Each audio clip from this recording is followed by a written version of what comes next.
Muy buenos días. Empezamos con la primera edición del año 2023 de nuestra conversación del Diplomado Internacional de Gerencia de Empresas que ofrece Goldratt en Latinoamérica.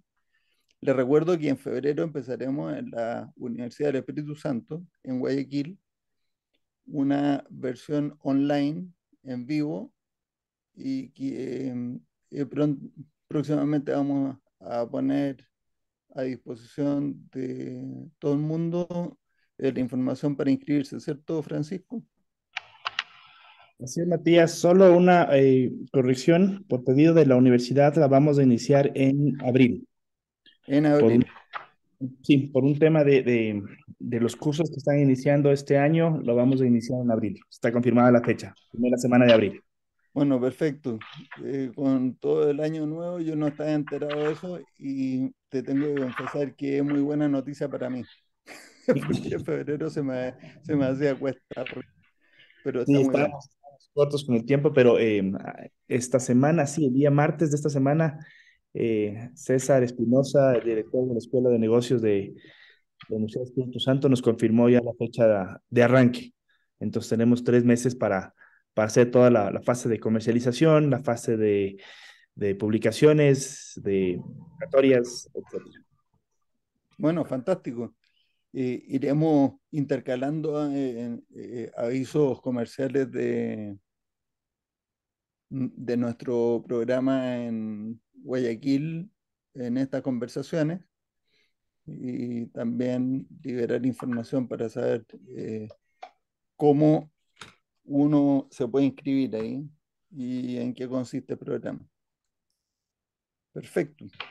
Yo quiero iniciar hoy contándoles algo que estuve leyendo, uno de los libros que estoy leyendo últimamente, ya lo terminé uno, y en ese libro aparecía eh, una referencia a otro libro, el libro de Donald Miller, que en inglés se titula Business Made Simple, o los negocios en forma simple, o algo así. Sí. Y tiene una lista de características de profesionales que agregan valor. Y a mí me pareció que era interesante poner esa lista, hacer como a la discusión, a ver qué opinaban. Y la lista son 10 cosas, la voy a ir diciendo más o menos rápido y ahí conversamos de cosas más en concreto.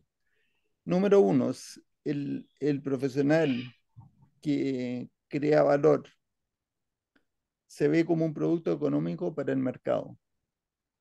Número dos, es el héroe en una misión, no una víctima. El número tres, sabe desescalar el drama. Número cuatro, sabe que el feedback o la retroalimentación es un regalo, tiene o pide frecuentemente retroalimentación. Número 5, sabe manejar el conflicto. Número 6, quiere que la gente confíe en él y ser respetado, más que ser querido. Número 7, tiene un sesgo hacia la acción. Número 8, ni elige, o sea, no elige estar confundido, o sea, más bien elige lo contrario. Estos son los títulos de lo que decía la lista, por si acaso. Número 9, sabe que el optimismo implacable le da mayores probabilidades de conseguir el éxito. Y número 10, tiene una mentalidad de crecimiento. Yo, entonces, al respecto, les puedo decir que pienso yo que con teoría de restricciones, eh, los procesos de pensamiento, todas estas cosas que las herramientas que tiene de teoría de restricciones y esta visión estratégica para cualquier empresa que sea de eh, convertir a las empresas en siempre prósperas, que consiste en proveer un ambiente de satisfacción y seguridad para los empleados, creciente, crecientemente. Segunda condición, un servicio cada vez mejor para los clientes. o sea, creando mucho valor para los clientes. En tercer lugar, eh, mayor rentabilidad, cada vez mayor rentabilidad para los accionistas. Los dos primeros, uno puede incorporar también a los proveedores y a las comunidades para crear el valor, para un intercambio y todo. Entonces, a mí se me hace que esta lista es una muy buena lista. Tal vez son demasiadas cosas para mi gusto. Siempre más simple, mejor. Hay un principio, a mí me encanta esto de los diseños, y que dice cuando usted no sabe qué más quitarle, el diseño ya quedó bueno. Si no sabe qué más quitarle. No sé, pues, ¿qué opinan? O tienen alguna pregunta. Que no tiene nada que ver con esta lista tampoco, no lo sé. Yo creo que No, fíjate que, Matías, dale,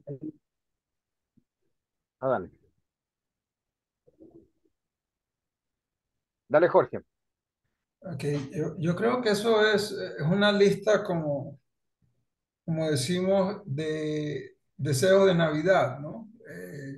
Es una lista muy eh, completa en diversos aspectos que serían deseables, digámoslo así, para el desarrollo de un ejecutivo en una compañía, ¿sí? Sí, Un amigo mío tiene un dicho que me encanta que dice que una gerencia no es un concurso de popularidad, correcto. en el sentido de que naturalmente, inclusive una junta directiva, que es todavía el ente superior a una gerencia, es de naturaleza conflictiva, en el sentido de que ahí es donde se tienen que abordar y resolver los problemas del negocio.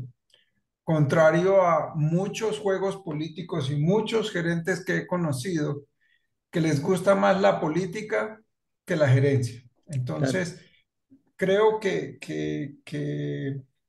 es fundamental muchas de las características que Matías leyó de la lista.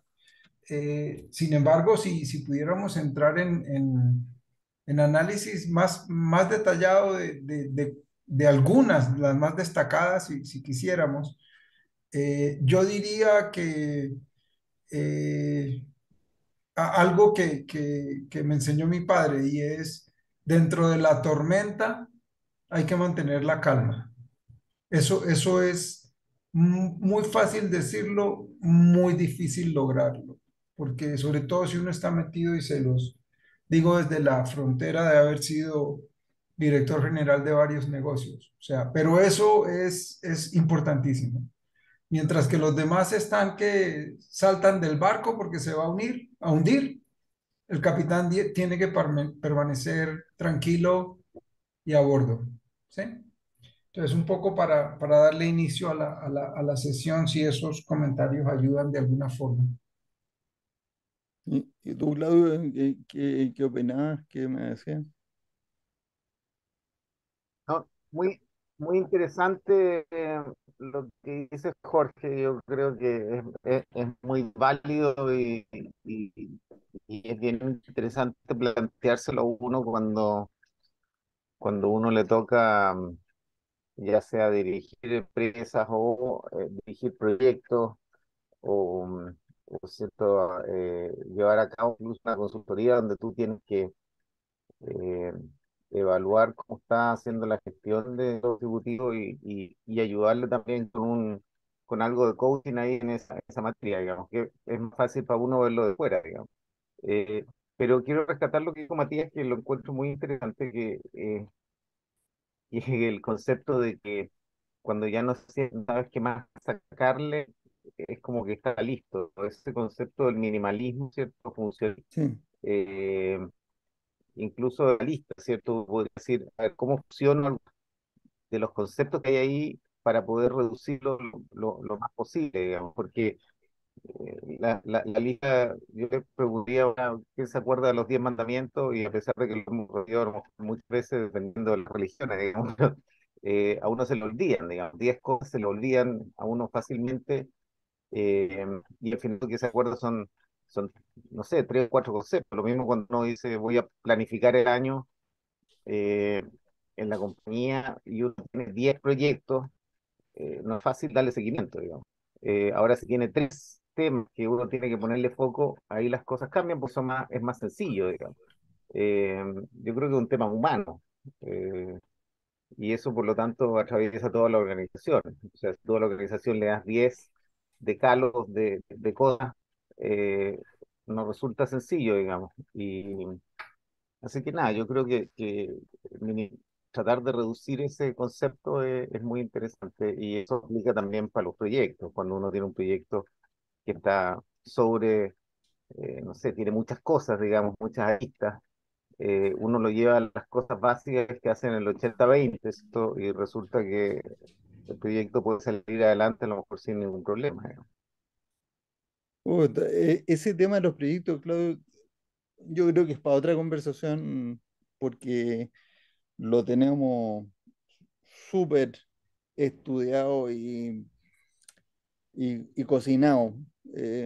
Ahí Jorge puede dar fe de eso, pero no nos desviamos para allá porque ahí abrimos una puertecita donde nos pasamos otras 2 horas hablando de los proyectos, que es todo un temazo esa cuestión.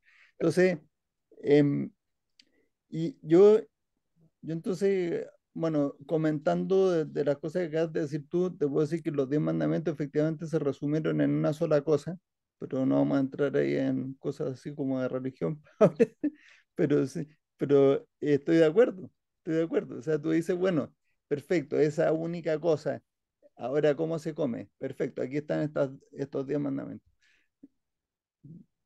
Sí, Y en el caso de esta lista, yo leyendo digo, bueno, se ve como un producto económico para el mercado.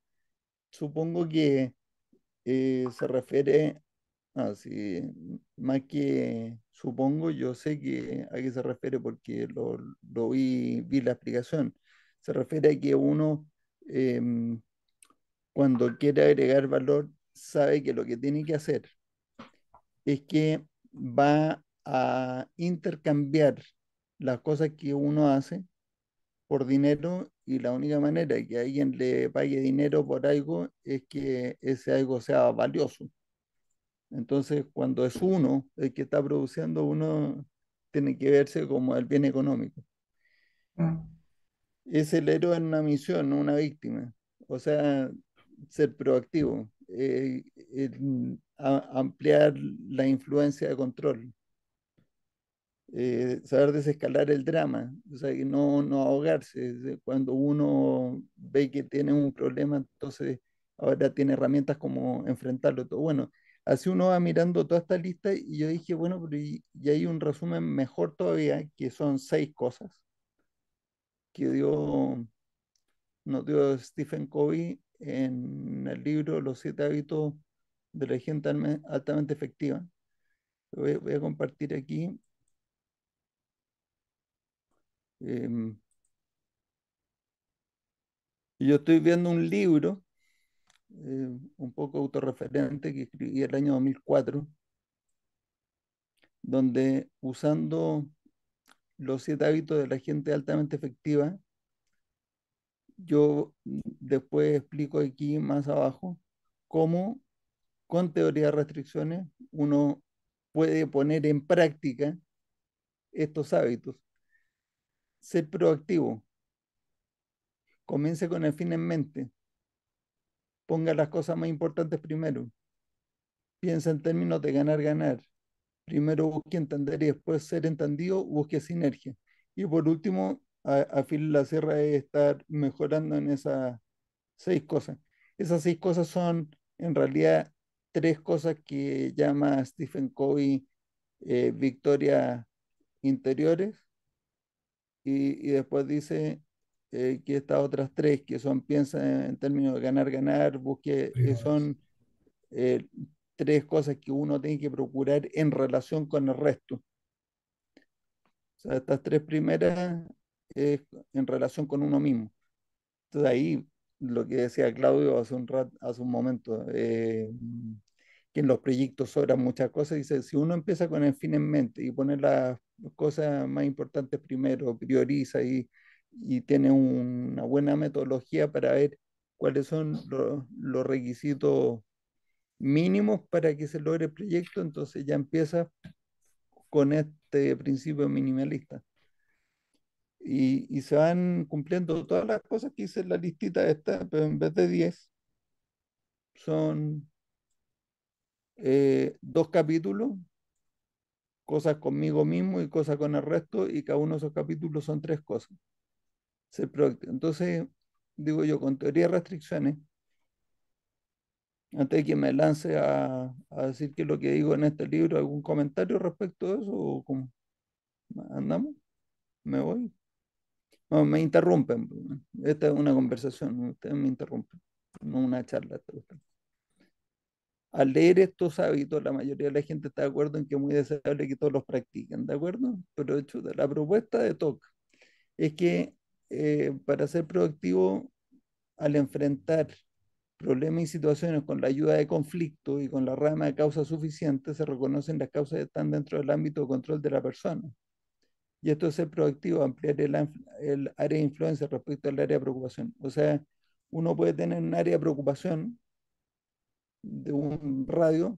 Entonces, si el área de preocupación incluye la guerra de Rusia con Ucrania, eh, le- por lo menos yo, cuando veo mi área de influencia, donde tengo control, eso quedó fuera.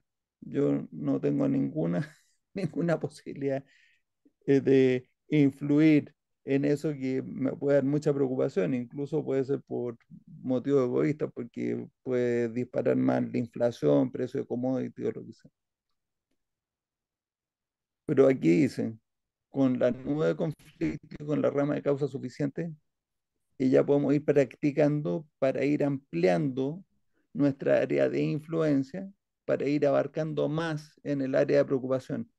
Así que uno ya no es la víctima, es un héroe en una misión de ir mejorando las cosas que le afectan a uno y al entorno, a lo que uno quiere. Después se comienza con el fin en mente. El árbol de prerequisitos es una herramienta excelente para habituarnos a pensar primero en cuál es el objetivo que queremos lograr. El árbol de prerequisitos, le recuerdo muy rápido cómo se construye eso. Uno se pone de acuerdo en el objetivo y esto se puede hacer en grupo también.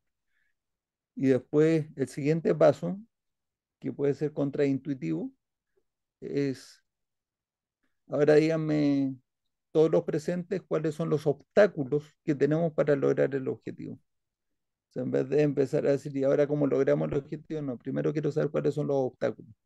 Anotamos los obstáculos en una lista. Y después con los obstáculos diseñamos escalones, objetivos intermedios. Y después de eso ordenamos los objetivos intermedios en términos de prerequisitos, qué cosa no se puede hacer si no se ha logrado otra cosa antes. Y entonces ahí tenemos un mapa de prerequisitos. Así que, segundo hábito, ya se puede ir construyendo con eso. Piensa en términos de ganar, ganar. Nuevamente, la esencia de la nube de conflicto es buscar satisfacer las necesidades completamente, nunca aceptar la transigencia. Y esto me recuerda el título de un libro de Chris Voss, que ya lo hemos mencionado otras veces por acá. Fue jefe de negociaciones del FBI para el área internacional. Entonces, muy irónico, decía, creerán que yo me pasaba vacaciones. Es que no se pueden imaginar la cantidad de americanos que andan por el mundo dejándose secuestrar. Entonces, tenía mucho trabajo. Bueno, él escribió este libro que dice, bueno, tal vez mi experiencia negociando con terroristas puede servir para ayudar a gente de negocio a negociar entre sí misma. O sea, qué tan diferentes pueden ser. Y escribió este libro que tituló Never Split the Difference, o sea, nunca divida la diferencia. En otras palabras, en lenguaje de teoría de restricciones, nunca acepte la transigencia en el conflicto. Nunca acepte una transigencia. Siempre busque el ganar, ganar, pero el ganar, ganar de verdad.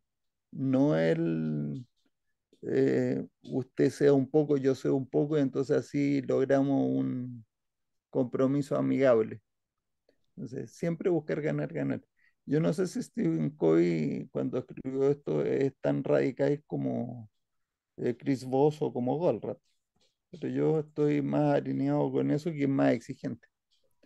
Después dice, busque entender y después ser entendido. Y con la nube de conflicto nos obligamos a ponernos en el zapato de la otra posición. Y eso tiene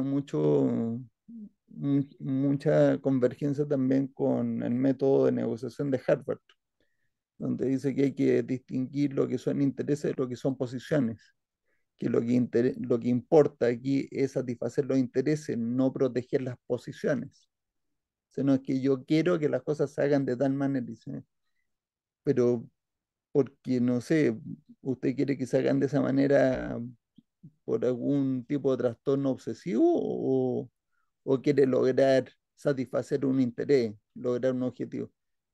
Entonces, como es lo segundo, dice, bueno, entonces no nos concentremos tanto en su posición y concentrémonos más en los intereses, que es lo mismo que hacemos con la nube. Y busque sinergias. Entonces, con mecanismos para comunicar nuestro pensamiento con la nube, el árbol de causa suficiente y el árbol de prerequisitos para unar todos los esfuerzos, entonces terminamos con excelentes herramientas para trabajar eh, con el resto y crear sinergia.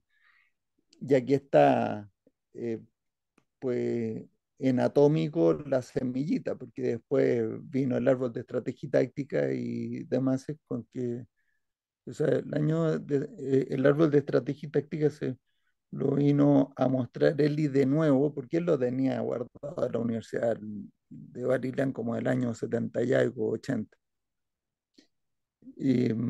Pero lo vino a mostrar 10 años después de este libro, el 2014. O sea, lo desempolvó. Y dijo, ya, usemos esto para las herramientas, como herramienta de comunicación en la empresa.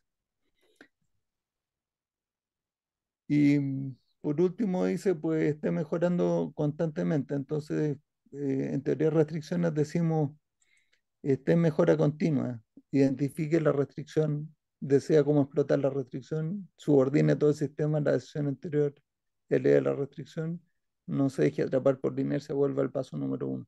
Siempre estamos mejorando. O sea que estoy súper alineado con la lista de Donald Miller, pero espero que en estos últimos minutos haya aportado un poquito más de claridad para que esté escuchando esto y quiera ponerlo en práctica y dice, ya, pero ¿y eso cómo? Porque me hago la lista y como dijo Jorge, perfecto, querido Papá Noel, yo quisiera ser visto como súper valioso, como el héroe en una misión, ya, pero ¿y qué va a hacer al respecto? Aprenda a usar la nube, aprenda a usar las herramientas de TOC, sea más proactivo, aprenda cómo entender primero, después ser entendido, aprenda a trabajar en equipo, a desarrollar proyectos. Así que primera charla que tenemos en el año y me pongo a predicar. ¿Qué cuentan? Yo creo que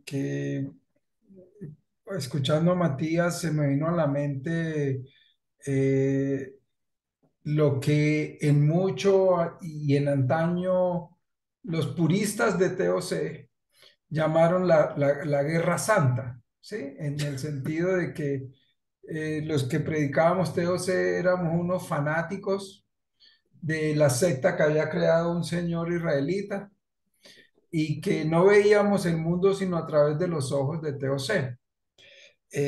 Si bien eso fue cierto durante mucho tiempo y esa es mi opinión personal. Creo que como los temas físicos, el tema es fractal. Todo el mundo está compuesto de pedacitos que reflejan una misma condición. Todo lo que describe Matías ahora de cómo las herramientas que nos provee TOC para ser mejores administradores al final del día o mejores personas o el objetivo de altísimo nivel que propuso Goldratt de cómo tener una vida con significado. Creo que eso está muchísimo más arriba todavía. Y el poder reducir eso a los cuatro aspectos que él declaraba como la base de TOC o los principios de TOC, es algo que aún simplifica más las cosas. Toda vez que uno comienza a entender que como ya lo han dicho aquí, más de cinco cosas, eso parece ser una lista interminable, ¿sí? Y pues todo está relacionado. Fíjense cómo temas de COVID, no recuerdo en qué año fue que escribió COVID el libro, pero uno lo retrotrae ahora y encajan perfectamente. Y no es que alguien sea mejor o peor que el otro, simplemente son aspectos de la realidad vistos con un lente diferente, que en resumen, eso es lo que nos corresponde a nosotros desde el lado de la consultoría, cuando hacemos consultoría, o desde el lado de ser directores o gerentes de algún área o de algún negocio, ¿sí? Es la visión global, ¿sí?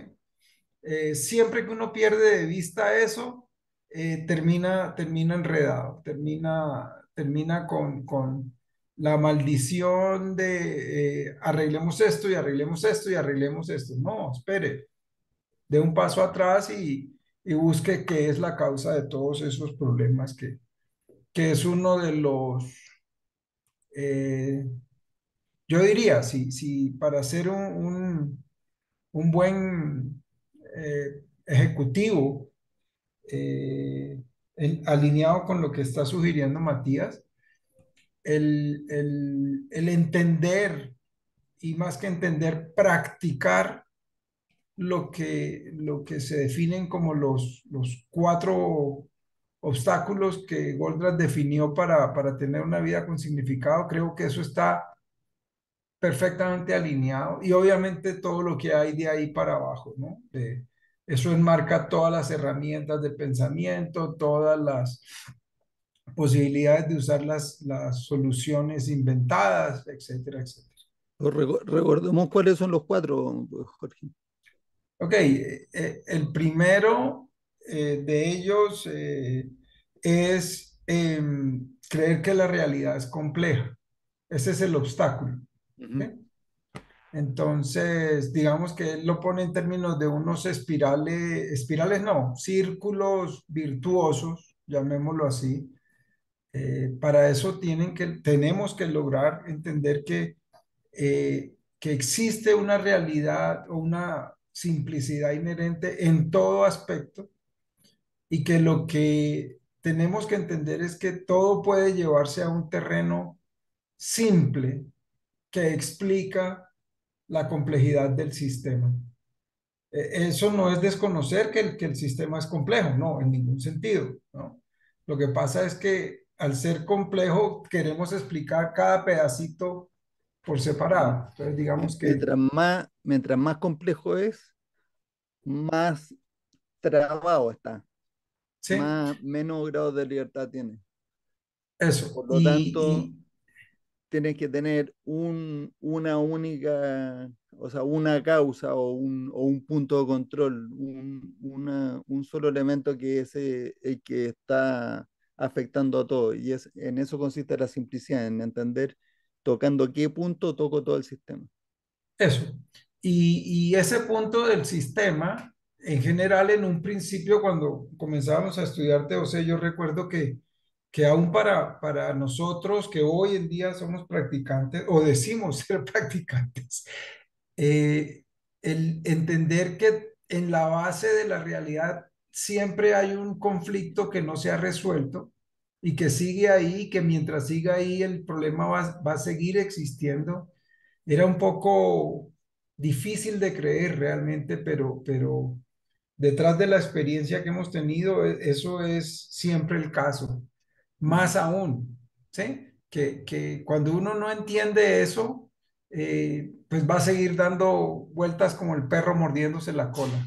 Este, digamos, es el primer tema de extremo importancia. Inclusive ayer estaba escuchando una grabación de una, de una presentación que hizo Yuji Kishida, japonés, en el que dice que entre más grande sea la complejidad del sistema, más valioso va a ser el resultado de entender el problema de fondo, en el sentido de su efecto sobre el sistema, ¿no?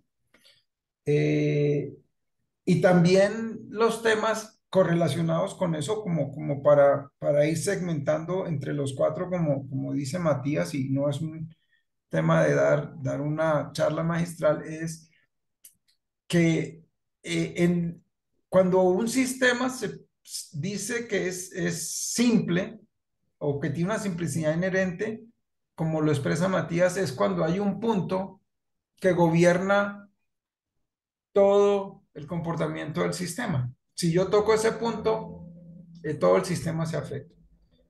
El tema separado de eso es cuando existen dos o más puntos de los cuales yo tengo que gobernar para controlar el sistema.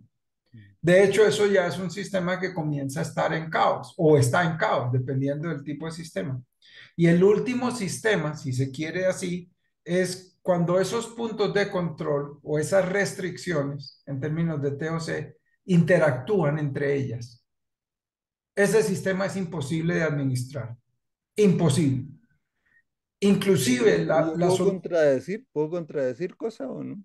si me deja concluir, ya le permito que eche.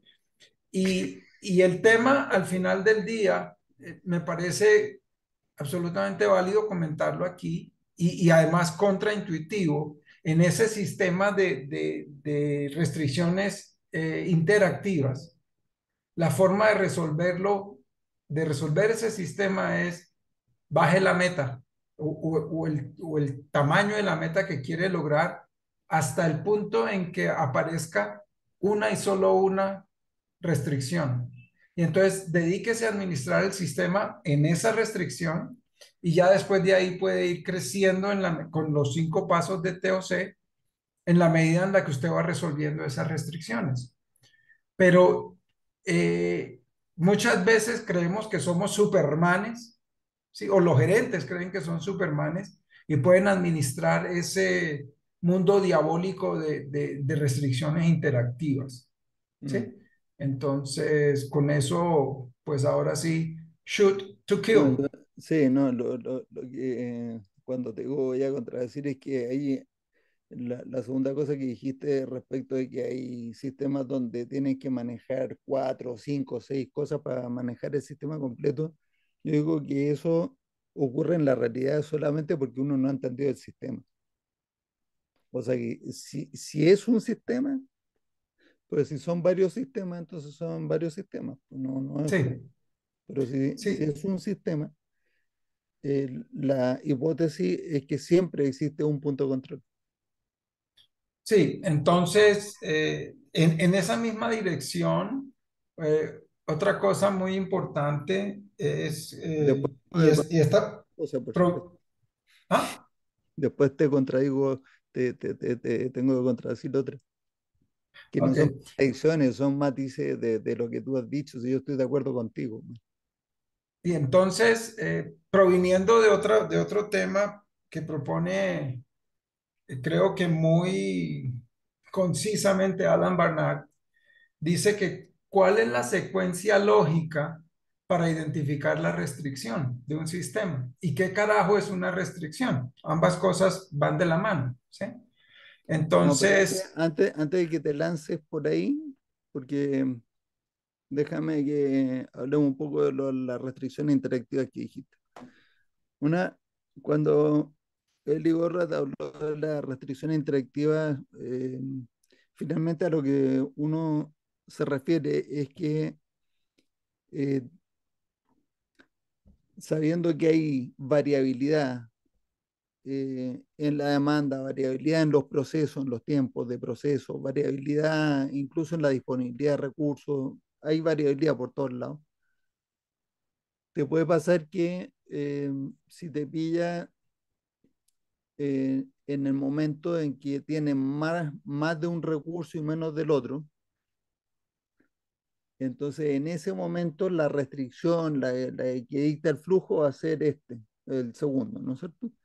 Pero puede pasar de 1 hora, 2 horas o un par de días y ahora tienen más capacidad del segundo recurso y no del primero. Digamos, para simplificar esto, hablemos de solamente dos recursos que puedan estar en esa situación.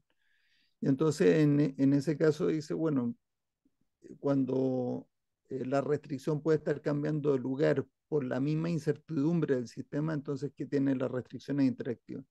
Pero eso solamente se refiere o se produce cuando uno ha logrado balancear la capacidad de esas restricciones, o sea, de esos recursos, y balancear en el sentido de que uno ha diseñado que tengan una capacidad muy similar.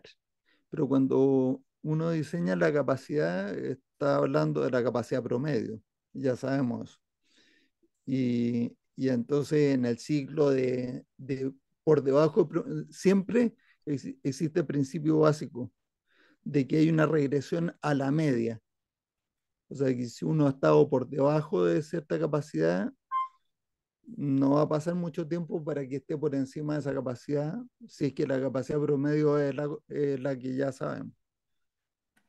Entonces, eh, la solución, una de las soluciones es lo que tú dijiste, Jorge, que es reducir la meta de throughput, pero eso es una de las soluciones. La solución genérica, pues eso es construir un buffer, respecto de throughput objetivo. Pero la solución genérica para eso es que una de las restricciones uno la va a elegir como el dictador de flujo y la otra se le va a construir Subordinar. un amortiguador. Entonces el Mm. amortiguador puede ser aumentar capacidad interna o puede ser tener capacidad externa que se puede usar eventualmente, o puede ser aprovechar la capacidad que uno tiene para construir inventario. Hay, y en general, si es producción, a mí no me molesta mucho, a mí no me importa realmente mucho, porque yo pongo las dos restricciones y si es una variación grande de capacidad, dependiendo del mix de producción, basta con tener dos frentes de carga y uno va eligiendo. Esto último es demasiado concreto y muy específico para los que saben lo que es el control de carga, pero va eligiendo todos los días las fechas que va a prometer basado en el control de carga del día. Irrelevante saber cuál de los dos recursos está dictando el flujo. No me importa. A mí lo único que me importa es que estoy prometiendo fechas que puedo cumplir. Eso es lo que me importa. No me importa saber cuál. Me importa saber si la fecha que estoy prometiendo la voy a poder cumplir. Y después uno va todos los días tomando la decisión de liberación y con los colores sigue el flujo, no es problema. Entonces, las restricciones interactivas pues tienen que ver más bien con el bendito balance de capacidad que Mm. a tanta gente le encanta ver ahí todo el mundo ocupado todo el tiempo. Está mal eso. Sí. Otra Y, demostración de que está mal. y adicionalmente a eso es que al gerente le fascina estar atacando los problemas. Entonces eso acaba por fortalecer el status quo de, sigamos atacando los síntomas, que entendemos mal que las restricciones son síntomas. No, Perdón, acá de decir a los gerentes, yo creo que eso es un grupo pequeño de gerentes, a los que les encanta estar apagando incendios. sí. Pero Entonces, acuérdate que Eli decía que eso era un comportamiento psicopático, que sí. era el gerente pirómano que le encantaba generar incendios para poder apagarlo y entonces aparecer como el héroe que estaba resolviendo los problemas que él mismo había generado. Exacto, exacto, exacto. Entonces Matías, ¿me puedes permitir Ah, compartirles perdón. pantalla? Sí. Em, Como les dije, tenemos en 10 minutos más una reunión, por si acaso. Ok, ok. Listo. Lo que les quiero compartir es una de miles de diapositivas que tengo y que uso con frecuencia. Ahí ven mi pantalla. Sí. Ok, esto es un poco, Tomada prestada del libro La Decisión. sí, esto es ¿Sí? como de las notas de Fred Goldratt del libro de la decisión. Está en inglés, pero lo que les quiero mostrar es estas cuatro cosas de aquí abajo. Son lo que se llaman los cuatro pilares de TOC que para mí, digamos, para tratar de simplificar este tema, ¿sí? Eh, Está esto, superar la percepción de que la realidad es compleja, es de lo que estamos hablando, ese es el Sí. primer pilar, ¿sí? Y eso, ¿cómo es la propuesta de solución? Entender y practicar que toda situación es simple. Esto es lo que estábamos hablando con Matías hasta este momento, en el hecho de que hay que buscar cuál es ese conflicto medular que produce todos los síntomas o todos los problemas que vemos en el sistema. El segundo es evitar culpar, ¿sí? En esto sí que somos profesionales, o sea, maldita sea la situación, el país, la constitución, etcétera. Entonces, la solución propuesta, y por eso están aquí como circuitos, que circuito y aprendo y aprendo y aprendo y continúo aprendiendo, es entender y practicar que siempre existe una solución de ganar, ganar y que la gente es buena. Esto sí que es difícil. O sea, el pararse uno en la frontera de dejar de culpar, porque además culpando no nos conduce a ninguna salida buena ni productiva. O sea, eso por el contrario nos bloquea. El otro es no aceptar los conflictos como una cosa dada. Sí, las personas son muy dadas a, no, no, yo no me le meto a ese problema porque además si el problema es con mi jefe o el conflicto, deje así. Entonces, la propuesta es entender que todo, y entender y practicar que todo conflicto puede ser eliminado o removido. El trasfondo de esto es la poderosa capacidad de la nube, ¿sí? De siempre encuentre una solución de ganar, ganar, en que en muchas situaciones la otra parte va a lograr más de lo que esperaba lograr haciendo lo que hoy hace. Eso para mí es extremadamente importante.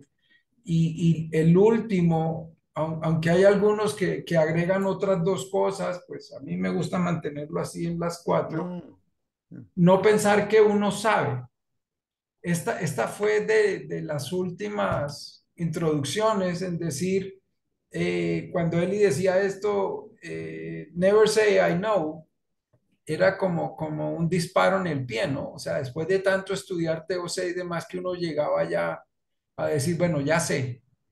Y en la siguiente reunión con Eli Goldratt, le corría a uno la frontera 500 kilómetros más. Entonces, era como esa experiencia vivida, ¿no? Y uno llegaba a la reunión consciente, yo ya sé TOC. Y entonces, inclusive en alguna reunión en la que yo estuve, me dijo, ¿ustedes creen que saben de TOC? Sí, sí, sí, Eli, ya entendemos, ustedes no saben de esta vaina. Y otra vez. Entonces, eso es muy importante en entender cuál es la capacidad de poder ayudar a los sistemas. O sea, esto de cualquier situación puede ser sustancialmente mejorada, es un tema de vital entendimiento para poder ayudar.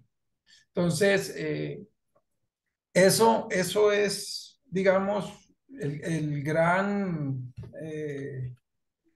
si lo quieren, el gran tema de los cuatro pilares.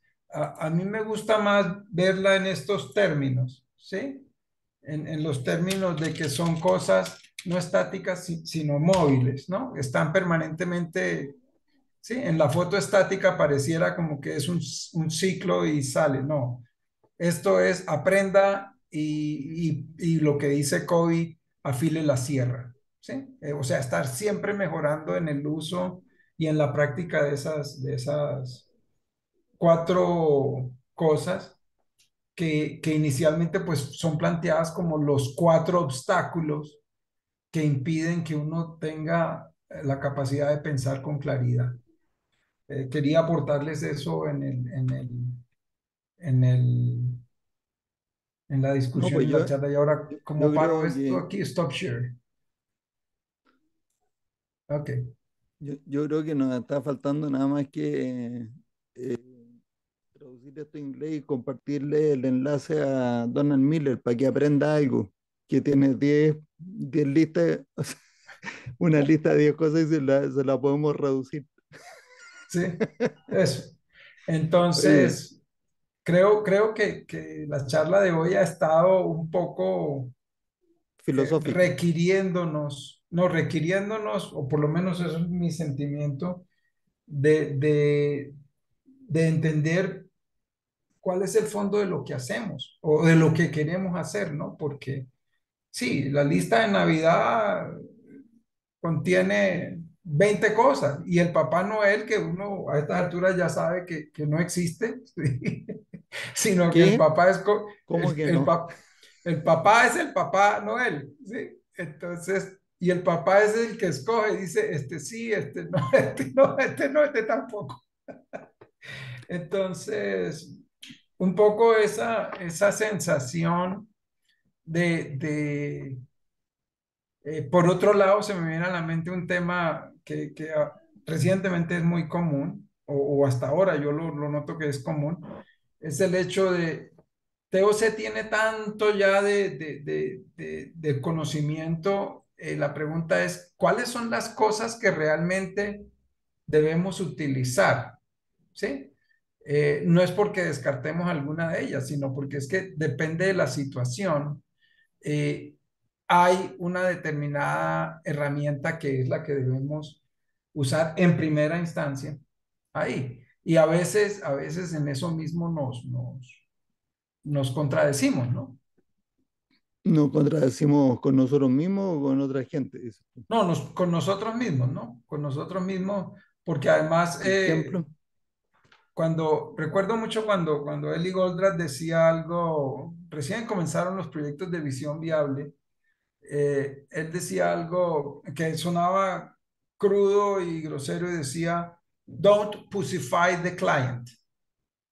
Sí, entonces esa presión de querer darle gusto al cliente y no decirle lo que hay que decirle, o sea, jugarle a los malabares del juego político, llamémoslo, cuando lo que hay que decirle es, mire, el conflicto es este y usted está metido en ese conflicto, lo que me tiene que decir es si sí o no usted entiende que está metido en ese conflicto. No, no, no, pero yo no tengo ese conflicto. Ejemplo, ¿sí? Ok, entonces explíqueme cuál es el problema que usted ve que tiene, ¿sí? Porque yo no le puedo llegar a rajatabla a decirle, este sí es su problema. No, si no es su problema, pues no es su problema. Déjeme entender su situación. ¿Ya?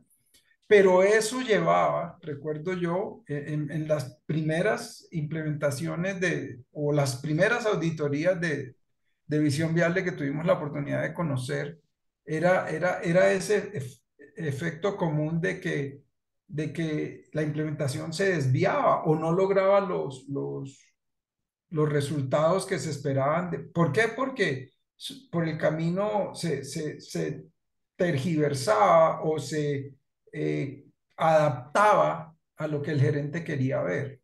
ahora cuando tú Y Eli dices se Goldratt, desviaba y no se lograban los resultados, es que se lograban unos resultados que parecían un milagro para los gerentes y que eso mismo, el éxito, se convertía en un obstáculo para que siguieran haciendo las cosas que tenían que hacer.